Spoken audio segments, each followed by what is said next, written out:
Ek lees in die Bybel, Jesus het almal genees wat na hom toe gekom het. Hy het die dorpe en die stede rondgegaan en almal genees.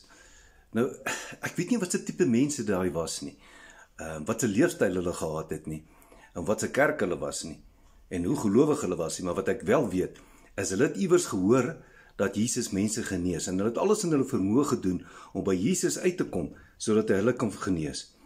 En dit is wat ons vandag moet doen, glo wie hy is. Ons het die voorreg om te weet, hy is die Seun van God. En die Bybel sê vir ons reeds in die Ou Testament, ek is die God wat jou genees. Yahweh Rapha, dit is God se naam, hy wat ons genees.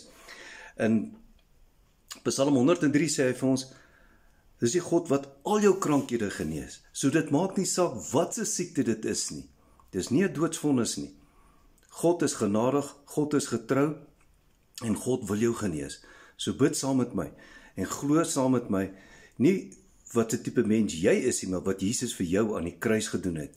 En daar is volkome genesing vir jou vandag. Kom ons bid saam.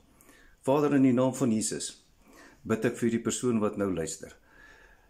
In die naam van Jesus spreek ek genesing, totale gesondheid van alle krankheid en ongesteldheid.